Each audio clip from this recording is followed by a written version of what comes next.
Welcome to Rock and Recovery. My name is Jay. It's another episode of this great thing we call Hope. We're gonna got a whole new guest. I don't know how to pronounce his name, so I'm not even gonna butcher it. I'll just let him pronounce his name. He's an author. He's got a book on Amazon. It's great. Looks great. He deals with a lot of addiction and mental health. So here he is, my guest. I don't know how to say his name. Just say Wally. Wally. Oh, Yes. that's easy. Yeah. Gee. All right. So why don't you tell us a little bit about yourself and the troubles you face and how you've coped and how you've gotten through it and all the way to your book. Yeah. Nice to meet you, Jay. Thank you so much for inviting me to your show. I'm very happy to be here today. My name is Wale. My last name is Babatunde. My patients Yeah, call me I would have butchered it. Dr. B as in boy, but it doesn't matter. You can call me. Wale is fine. I'm excited to be here today. My big story is I was 7 years old when my mother died. I Oof. was 13 when my father died. So I became an orphan at the age of 13. So life was rough and difficult. Had some mental health struggles along the way, mainly depression, and of course, going through that kind of huge problems make you prone. It's big life stressors that could make you prone to depression and even anxiety. I'm grateful that over the years I was able to deal with that and I was able to make progress despite everything that I went through to become a medical doctor eventually in Nigeria. Transitioned to the United States 2014, had my PhD, finished my psychiatry residency, and currently a psychiatrist. So as someone who has experienced firsthand adverse childhood experiences, and this is experiences people have in their childhood before the age of 18, that makes them prone to a lot of mental health problems. And that's why most of my studies currently in research is looking at the effects of adverse childhood experiences, things like physical abuse.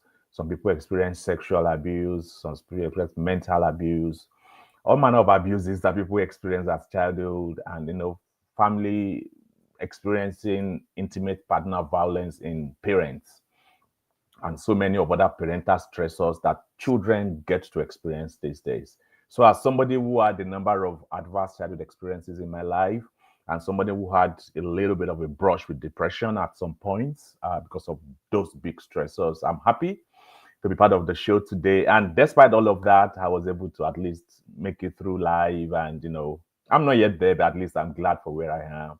And I'm still working hard to keep climbing up to be the best that I'm made to be.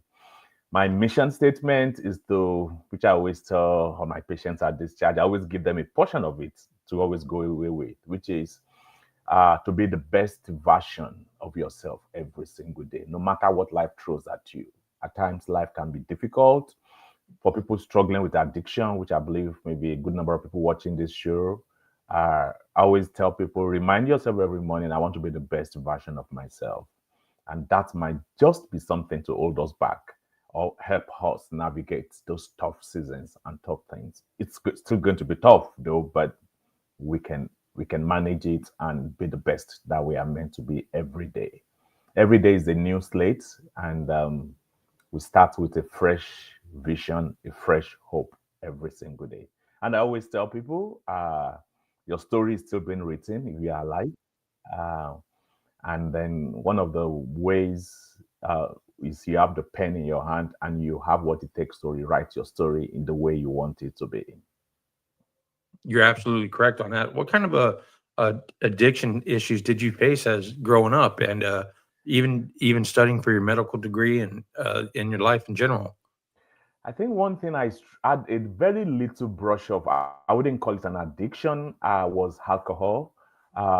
In my family, not my parents, but I had uncles and the extended family members who struggled with alcohol use, and I was really close to them. One of them was, I lived with one of them like for years after the loss of both parents, and I saw what it did to him, and it really made me decide not to let that conquer me. So I always tell people, I'm not sure if I wrote this in my book, but I had three instances of experienced alcohol as a teenager, and they were really bad. My very first time trying alcohol was like 6, 7 bottles. I was like, if Oof. to get hooked, it's going to be bad. And honestly, remembering, looking back, it didn't really do anything to me. So it would have just been so bad if I got hooked on it. So that was the closest I had to deal with something addictive. But I watched it very closely in this particular uncle I lived with for years, and I saw how much damage it did to him. And I was just honestly, I keep looking back, I didn't really know what held me back, but something just kept holding me back from like getting hooked. The first, second, third time, I was like, I am done with this. I'm not doing this again. Um, and I was just so lucky. It just didn't come back, or for some reason, or maybe I was also struggling with just so much. Like I just felt I don't want to add one more thing to my struggle. Looking at the struggle my uncle was going through at that time, and also, so that was the closest I had to deal with addiction. So I was just so fortunate. I was like, I'm not adding one more thing to all the problems that I already had in my life, and all the depression I was dealing with from the loss of both parents very early in my life. But I say this to everybody who struggle. As a psychiatrist, I see people who struggle with substance use almost every single day of my practice. And I see people who come down with mental illnesses because of struggles, with substances in their life. So, and I say this to everyone, just like I said at the beginning, I believe our story is still being written, and we have the pen in our hands, and we can make a difference by choosing to write it in a good way. If you need to seek help, please seek help from professionals. If you need to get to therapy, seek help from therapists. If you need to use meds to help you, we have medications that reduces urges for substances, but of course, they are also not perfect. So there are meds that can help, there are therapists that can talk you through it and help you, whatever help you need. But I believe the biggest help everybody needs is just that very strong decision that I hold the pen in my hand and You're I writing your own story. my story the way I want it to end. That does not mean you have all the answers, and that does not mean tomorrow is not another day with the struggles, but you can choose how the direction you want your story to go. Absolutely. Ultimately, yeah. What kind of mental health struggles did you face, especially as an orphan? You grew up as an orphan. That's got to be hard in itself. And then to top it off, just the different culture and different aspects of the culture. Yeah. How do you face that daily? Yeah, so for me, it was just more of depression and just looking at just feeling down and looking at how tough and how difficult life was after losing both parents, and having to deal with these struggles, having to struggle so hard to get into medical school as a teenager then in Nigeria, and having to like struggle through every single day. Nigeria medical school is 6 years, and having to struggle through every day where the next school fees is going to come from, where the next even meal at times is going to come from. And you see other colleagues who did not have it that difficult, and you keep wondering, why did this happen to me? Why do I have to go through life so hard and so difficult? So for me, although officially I really didn't, it's not a thing like it is in the US currently, like it is that so much in Nigeria. We don't have like a strong, therapy industry like we have currently in the US. But it was just more of a very personal struggle. Days when you would just be down. Well, I would rate my depression as 10/10 being the worst. Days when you would just cry through, and you're like, when is this going to end? And how am I going to, successfully deal with this? But one thing that helped me the most, which I will leave with every listener today, is very early too, also in my medical school days, I started reading. And honestly, looking back into my life, I think that was the greatest thing, which I created a whole section in my book on, which is learning. One thing that helped me the most to deal with the depression was just reading books, and stories of people who went through difficult situations and were still able to make it in life. So that gave me a ray of hope that no matter what I'm dealing with, no matter what I'm struggling with, if I can just persevere and be persistent and keep at it. And of course, it wasn't easy. It's better said than experiencing it. Then eventually life can be better. So reading was one thing that helped me the most to deal with it.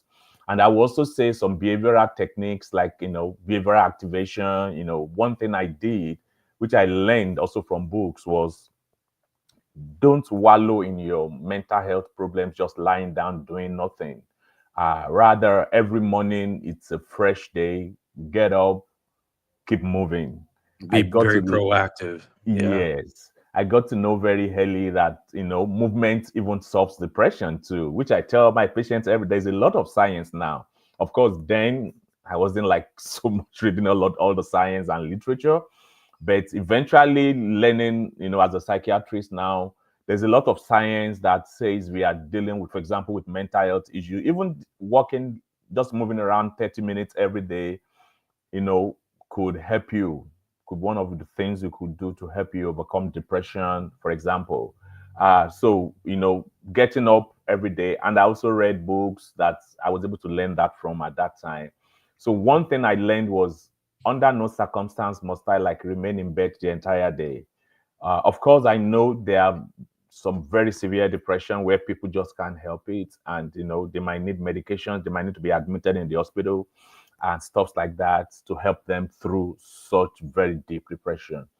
But I would say in my practice and even generally, maybe half of people that are depressed are things that you still have enough energy, although it's low, but at least you can still get out of bed and decide that okay, I want to walk around the house 30 minutes every day, or I want to walk my street 30 minutes, or I want to take my dog out for a walk, 30 minutes every day and things like that. So those are examples of things that personally helped me.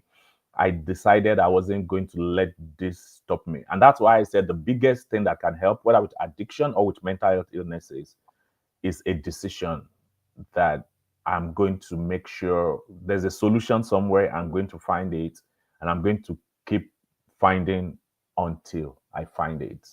I'm going to keep rewriting my story, uh, one day at a time, one day at a time. So, how big of a culture shock was it coming from Africa to here? And what that was probably in your mid 30s, Yes, so yes. how big of a culture shock was that? And was It, there a learning curve? it's a lot of learning curve. I'm still learning.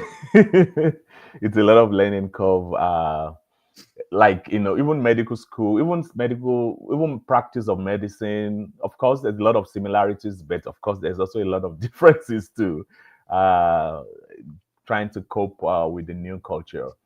I would say for me, one of the biggest thing is, in Nigeria we go to school in English, and in the US, of course, we speak English. So, but one of the biggest shock was, speaking English in Nigeria is not the same thing uh, No. as speaking English in the United States, which what we call accents. But I even got to realize quickly that even in the United States, because it's big, even between the North and the South, there are differences in accents, and people tell me not to worry all the time because even for some people that come from the North, they also still struggle with accent issues. But I think that was one of the biggest things. So I got to realize quickly how to find a way to speak for people to hear me, and I also have to be patient, and be attentive to be able to hear what people say. Although we are both speaking English, it's not exactly the same thing. It looks so flimsy and so simple, but for someone, I'm a doctor, I have to talk to patients every single day, so I have to hear them and they have to hear me clearly, to make decisions, and so I think that's one big difference. But in terms of culture and of course cultural differences here and there to uh, you know a lot of things that you just take for granted because you grew up here and you know everything. A lot of jokes people tell that you understand because you get the context. I have to ask for people to explain it to me because I don't get the context behind it and stuff like that. So simple things like that. maybe cultural differences that I noticed. But for the most part, people are people. People are kind. Some are mean, but overall, I think uh, generally people you see most for the most part people are nice and kind everywhere, and of course a few people too are not just good everywhere too. So So yeah.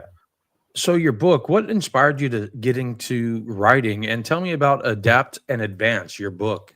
So adapt and advance is I haven't crossed through the challenges with the loss of both parents in Nigeria, gone through medical school, crossed over to the US for my PhD, got through my residency psychiatry. So the idea of the book started coming up in my mind. I'm like, okay, I've been through all of these, and what my biggest motivation is to write it up so that people going through difficult situations can also know that there are things that you can do, and there are things that worked for me that helped me navigate, the very tough situations that I went through. Um, every human being all go through different things, different kinds of challenges. So I believe everybody has their own fear of, life happening to them. And I just wanted to share my story to encourage people that might be going through something maybe similar, or maybe not even similar, but something that they could use at least some encouragement from, and they could use some of the things that worked for me. And so that's why I use the MAPLAN principle. M is meaning making. And what that means is, using from Viktor Frankl's book and ideas on man's search for meaning. We can make meaning out of very difficult situations. Viktor Frankl was one of those in the concentration camp. But one of the things he noticed was some particular pattern got people through it, which got him through it. So, and that is your attitude towards the problem, um, looking at the big picture. At times, if we focus on just where we are right now, it might look like the end of the world is coming. But if we look at the big picture, even look at the last 50 years or maybe even 100 years, then we realize that this too will pass, and we can get through this eventually. So our life should not just focus on the problem we are going through right now, but at times we should focus on the big picture. So that's M, meaning making through the challenges. Then A is action, action, action, action. I just talked about behavioral activation, one of the therapy skills in CBT that helps people like overcome depression. So action is very, very important, and anybody who is going to make it knows that action is very important. There's this book I read that talks about massive action, massive action. So we've got to take actions no matter what we are going through. Going through all the things I went through in life, I had to take massive actions at different times and different stages. Then P is planning. We all know if we're going to succeed, we need to have plans. I have plans for a week, for the month, for the year. I have 5-year plan, I have 10-year plan. I even have 50-year plan. So it's good for all of us to keep planning through our lives and to keep moving forward. Then L is learning. I just talked about reading. I read one book every single week now. For this year, I think I'm on 52, 51-ish right now, meaning I've read 51 books this year. Though I listen to the audio when I'm driving to work. To and fro work for me is about an hour every day. So that's 7 hours every week. Most books are about 7 hours. So listening to books to and fro work, one week I'm done with the book. Shaving for me is about 30 minutes every night. That's another 3.5 hours. I listen to books when I'm doing that. So people say there's no time, but I always tell them we can always scrape it out from somewhere. So listening to book is one of the things that has helped. Even now, when I'm going through any challenge or any difficult situation, I'm like, which book can give me wisdom on how to deal with this? And I look at my library and I listen to it, and that's just it. One, it's able to take a step back. I know there's always a book that can teach me something, no matter what I'm going through about it. So it helps me to slow down, listen to the wisdom of people that are higher than me that I don't even have a personal relationship with. I've listened to Tony Robbins recently. I've listened to Dean Graziosi recently, and many other authors, that are very successful people. So it's like listening to them, like talking to them. Though I don't have a personal relationship with them, whenever you listen to them, So that's L, which is learning. Then A is alliance formation. You need the help of other people to succeed in life. You can't do life alone. And then M is mission statement. Just like I said at the beginning, like I have a personal mission statement, which is to be the best version of myself every day by increasing in success and value and by being a blessing to people on my way every single day of my life. And so I say it to myself every morning before I get in the shower, and that keeps me going because I'm focused on something, moving towards something. Right. And the last one is prayers. I believe we all believe in someone, something higher than us. Like for those who've been to Alcoholic Anonymous, for example, one of their principle is believing in a higher power than you. And, it could be anything, whatever it is that you believe in. And I believe strongly that that could also get us through some situations. Personally, I'm a Christian, so that has been very helpful in my journey too. So I know your book's name is Adapt and Advance, a faith-based step-by-step guide to turning trials into triumphs. Can you Yes. give a good short story on how you did that? Just an explanation on what type of trials into triumphs have you faced in your life? Yeah, so the first one is the loss of my mom at the age of 7. The second one is the loss of my dad at the age of 13. That Oof. opened me up to a lot of many other trauma that followed. I was looking through the CDC form for adverse childhood experiences recently, and I realized at least I had 6 of them, all between the age of 13 and 18 after losing both parents. So and people go through a lot of things, a lot of challenges. So that's one. I had to deal with that. And the biggest fallout from that was finances. Like you all know, in Nigeria, most people going to school is paid for by your parents. So that was something I had to deal with. And it was very tough going through that. It was very difficult going through that.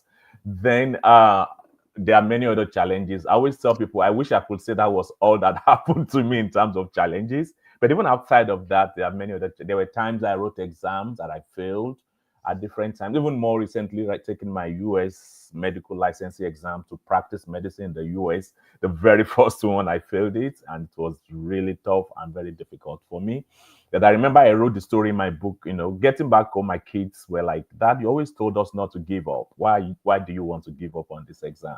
And that was just the one thing that really spoke to me so much.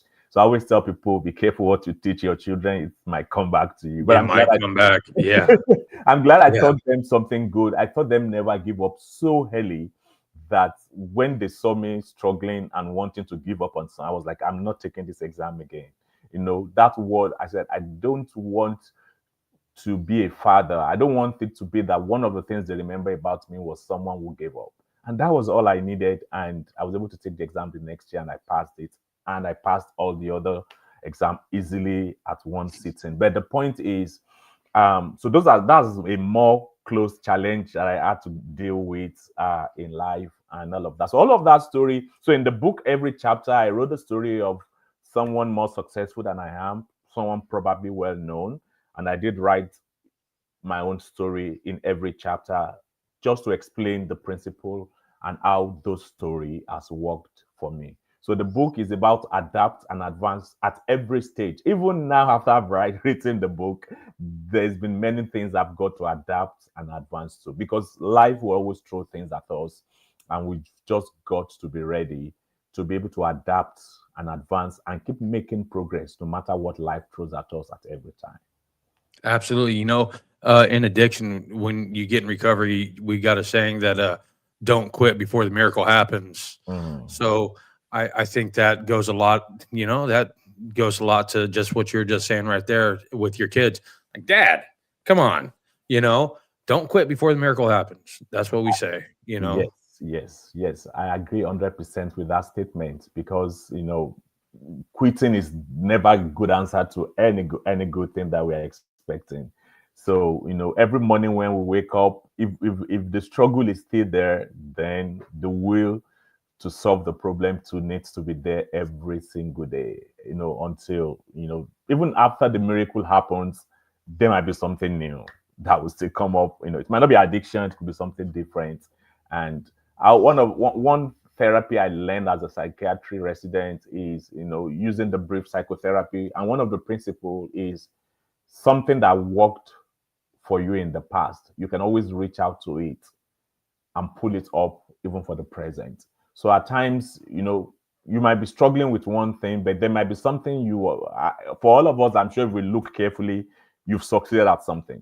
It could be writing an exam, it could be whatever it is, you've succeeded at something in the past, and you can always reach back to that strength to help you with the struggle, with the current struggle. I was just about to say something. I forgot what it was. It was something brilliant. What led you to get into psychology other than just a medical doctor, a medical practice? What led you into the brain part of the psychology? So when I was living in Nigeria, so I had the dream to finish my PhD and to do psychiatry residency. So people ask me, why did I choose psychiatry as a resident, as for residency? One part of it is the book which had not written at that time, but I wanted my life story to be a blessing to people, and I wanted to be able to give listening ears to what people are dealing with. Every aspect of medicine or every subspecialty, one way or the other, deal with people's problem. But I believe psychiatry deals with it the most. Maybe it's just the bias I have, but I want to believe strongly because most of the illnesses, that people have in psychiatry, like depression, anxiety, even schizophrenia, even addiction issues at times, people get into addiction because of stresses at times, right? They get into alcoholism because they want to forget about something they are really dealing with right now. So a lot of the problems we see in psychiatry is because people are going through specific problem. um Almost always, maybe almost half of the patients I see have thoughts of suicide or suicidal ideation or attempts at suicide.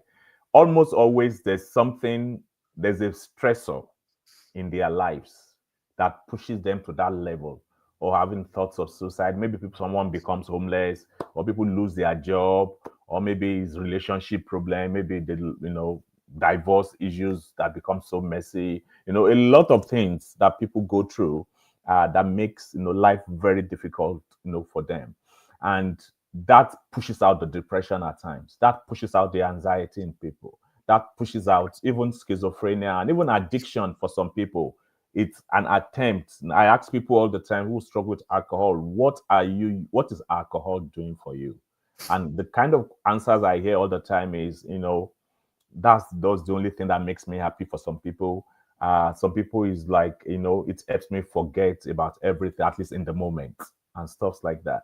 So all of these things pull out things. So psychiatry is a specialty where he get to listen to people's problem a lot. And I felt, because of what I've been through, I wanted to be there for people and be able to tell them it's going to be okay. I want to be able to listen to them without judgment and be able to tell them there's a way.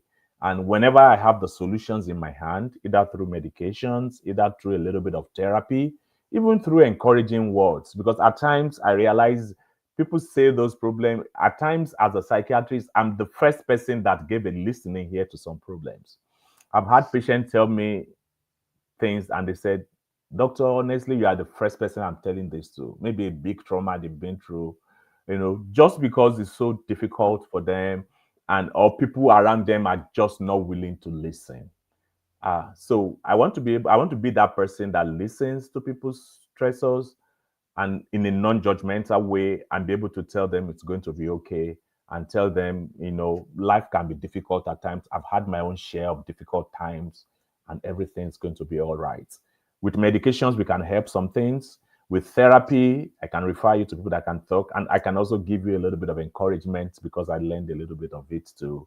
And the third one, I always say, is a triangle. For me, it's medication is one of the legs in the three. The second one is therapy, which is talk. And the third one is more of lifestyle.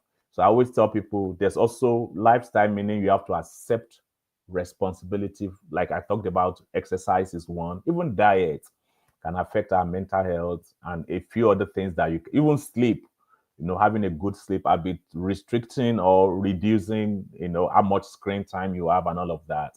They all impact us directly or indirectly. So I always tell them those three I talk to my patients about the three parts are very important. So that's what drew me to psychiatry, to be able to like listen, because we deal with people's stressors a lot. Does listening help you and remain more? Does it help you mentally also? I would say yes, because listening to other people's problems help me understand that, I'm not alone, one, and whatever I've been through, people have been through worse things. And at the same time, too, some people have not been through as much, but at least people are going through. And it helps me understand that as humans, people just go through stuff. You know, you know, it helps me when I see people with a different eyes, and it helps me to be more empathic, empathetic to people, because I realize people go through so much, and you just can't tell what someone is going through by looking at their face. So people go through a lot, and until they really share it with you, you don't know what they are going through. And people react a lot to things because of that, and you don't know where they are coming from, because you just don't know what they are dealing with. So I think for me, listening, and it also gives me the opportunity to encourage, which I think, I believe that's what I wrote. That's what writing this book is all about. So encouraging someone every single day of my practice gives me joy. That although I'm listening to all these stressors, I could say something to you which I believe could help you, and not like solve all the problem, but at least give you one more tool that you can use in tackling the problems that you have. So in that way, I would say I'm happy to listen, so I could at least encourage and give you one more tool in your toolbox. That's what I tell patients. There are so many tools. Medication is a tool. Uh, Therapy has multiple tools. So giving them one more tool to help them deal with the stressors of life. Wow, that's pretty impressive. Just being able to write the book and put all your thoughts down on paper. That how long did it take for you to write that book? So writing the book, I would say the active part of it was like 7 months. November, and it was published in May this year. So the very, very active part was 7 months. But overall, I've been writing bits and pieces for like 3 years before then. Like most of the stories I shared, there were things I've been writing, little bits and pieces. There are things I've shared in small meetings or shared with people individually. Like I have these high school students that I mentor in my church. I've shared some of the stories with them, either one on one. I go for lunches or breakfast or dinners with them, and I've also shared with them in small groups in the past. So I kept writing some of them down, little bits and pieces. But the active writing was over 7 months, and I'm glad that everything went well, and I was able to like put it together. That's awesome. So back to addiction and mental health. Do you find it individual or more group connection is better for somebody struggling with either one of those? I would say everybody is unique, and everybody needs to know what works best for them. I've encountered people who tell me they don't do well in group settings. Like I told you, I love listening to problems of people. Some people don't. So in a group setting, I've led group therapies before as a resident in psychiatry, and some people cannot stand listening to other people's problem. It worsens their own situation, whereas some people enjoy it, like me, because that tells you I'm not alone, and that also tells me that if Mr. A or Mr. B can get over his, then I can get over mine too. So it's encouraging to some, but it's discouraging to some. So everybody needs to know what works best for them. So if you are someone, well, I would say be willing to try. That's what I tell patients. Be willing to try something new. So if you try a group setting therapy and it's not working for you, then you could go and stick with one-on-one. That I would say whatever opportunity you have, try it. You might think you won't like it, and you might try it and you realize you like it. And you might think it won't work for you, and it might work for you. So at times we don't know until we try. So, but overall, I think one-on-one works better for some people, while group works better for some, and a mixture works best for some people. But everybody needs to know what works. For example, I've talked about Alcoholic Anonymous and so many other such groups that have been very helpful for people. I've also joined so many of this before as part of my training when I was a resident in psychiatry, and I have an idea of what it looks like. So, and I see that people come, they share their failures, they share their successes, and that seems to encourage a lot of people. But overall, I like in my book, one of the section is alliance formation. We still need other people, but everybody needs to decide how this works for them. So if having maybe a friend or one or two people accountability bodies work better, then you can go with that. Whereas if being in a group of 10 or 12 or 15 works better, you can be in that. But definitely, we all need accountability partners, people that can hold us accountable, people that we can share the depth of what we are going through with, and that can help us at our lowest moments. Absolutely. I 100% agree with that. I know being accountable and being honest and accountable has kept it keeps people being sober, and their mental health might not be great, but it does help It does. 100%. Yes, it does help people a lot. So, what are some of the struggles that you deal with daily with people in your practice? I think the biggest is I feel people need to understand that overall, while substances can give you temporary relief, whether it's alcohol or even cannabis or stimulants, could be meth or even cocaine and more hard ones, they might give you relief temporarily. Overall, they become problematic in the long run. So communicating this to people can be very challenging. We all seem to agree on some. It's not so hard, for example, to convince people that, cocaine, though it's a stimulant, again, maybe because it's also illegal to some extent generally, it's not extremely so hard to convince people because people can maybe quickly see the effects on their mental health. But of course, some people still struggle because you discharge them and eventually they use substances, and they come back again. And they're like, Doctor, I'm so sorry. I know we talked about this last time I was here. And, but, it just maybe they have friends, people just influence us so much, especially when you have friends and family members that are still using. It can be extremely so hard. And they come back. I remember a patient who came back recently and she was like very, very sorry. I'm like, you don't have to be sorry. I know it's a struggle that people deal with. The urine was positive for almost all the substances. It was the first time like we talked so much through and we thought we were done. I said, I do know it's not that easy. So at times people have to like go back forth, back forth, back forth before eventually, like you said, the miracle eventually comes finally. So I think that's my biggest struggle is having to try to explain to people how much damaging some of these things can be. But alcohol, because it's generally accepted, is not illegal, except you're under a certain age, it's harder to, for example, I think alcohol and cannabis is harder to explain to people how much impact it could have. Like alcohol, for example, although it's good for you, initially it might make you feel high, but overall, long term is a depressant. It makes you depressed long term if you use a lot of it. So it's difficult helping patients to see this at times because they feel when they are depressed, it's helpful at that point. But using it in excess quantity over time itself, alcohol leads to depression. Although It it does. stops depression in the meantime, but eventually with large quantity over time, it leads to depression itself.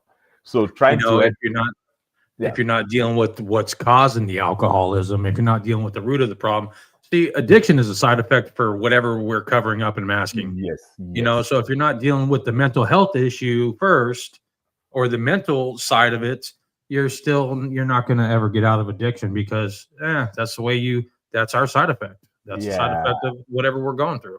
Is a cycle that keeps on and keeps on and keeps on. So trying to explain that to people can be difficult because it takes people might not see it exactly that way, and they get out of the hospital and they get back into it.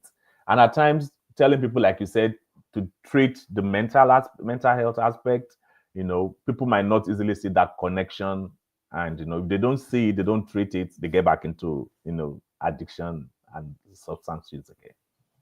So, how big of a place did faith play a part in your whole story and writing the book? Faith for me, I would say it helped a lot. But I also very respectful, because for me, my parents were Christians. So I always tell people it's easy for me to see things from the Christian way because both parents were Christians. They introduced me to church even before they died. So it was easy for me to turn to faith because that was the only thing I knew at that time. And overall, my experience has been positive and that. But I'm also very respectful of the fact that not everybody had such upbringing, and not everybody had it that way. But personally, I would say one of the things I struggled with in writing the book is, should I make it faith based or should I remove faith completely from it? Because I could have also written it without talking about faith, but I just felt I would be doing myself a disservice. Though I'm writing a second book, which will not really be focusing so much on faith, mainly on psychiatry right now. But at the same time, I wanted my first book, to have that touch on it because for me, it was a lot of influence. Praying was helpful for me, and reading. So the person who first talked to me about how important learning and reading books, motivational books now, not necessarily school books, was my pastor in Nigeria. Then his name is Bishop Oyedepo. I think he has one of the biggest church. He's the pastor of one of the biggest church buildings in the world now, David Oyedepo. And one of the things I learned from, he said, one of people ask him, what do you do with your time? He said, I read and I think. And that really left a lot of impression. This was like at the age of about 20 for me. I read and I think. I read and I think. And he said he reads a lot. So I really learned reading from him. And I started with most of his books. Then I started reading more other books that are not necessarily even faith-based book. So for me, I believe faith had a long way because it was the foundation that helped me learn how to read. But of course, you don't need to be a faith person to know the importance of reading. But for me, that was the way I got to, and I got to know it from a pastor who reads a lot. So served as a foundation for me to learn a lot, to read a lot, and since then till now, reading has been an habit that has been very, very helpful for me. So I would say faith has helped me. I'm still a person of faith. I still believe in prayers, and I have Bible verses that have been very, very like Romans 8:28, which tells me all things work together for good. So that helps me put things in perspective, no matter how hard it is. I always remind myself, whether it's something I caused or something I brought on myself or something beyond me, so long it's not good, I always use that verse to say, this is going to turn for my good. So it's one of my own way of making meaning. It's like believing that no matter what happens to me, eventually it will work for good. And again, it's one of my own ways of looking at the big picture of things. So, as our time's coming to an end, I always ask everybody, all my guests, one last question. Okay. Uh, and that question is, if you want anything to be broadcasted today, any type of takeaway, what would the one takeaway be and why? One takeaway would be the title of my book, which I thought through to come up with. Is no matter what you are going through, you can adapt and you can advance. Meaning, adapting, meaning no matter how difficult it is, you can adapt to it. And you don't have to let it stop you. You can make progress. So no, whether you are struggling with addiction, whether you are struggling with mental health issues, or whatever the struggle that we might all have, we can adapt to it and we can advance in the despite it. So nothing should be strong enough to stop you. You are unstoppable. Like we said, your story is still being written. You hold the pen in your hands. You are unstoppable. That addiction cannot stop you.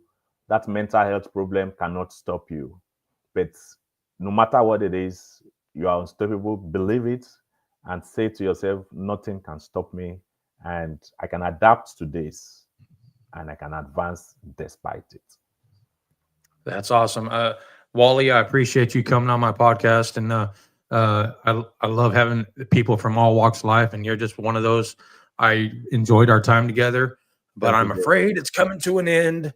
Wally, you've been a great guest. Like I said, I appreciate you coming up here. I am very honored to talk to you, and just keep doing what you're doing because it sounds like you're doing the right thing.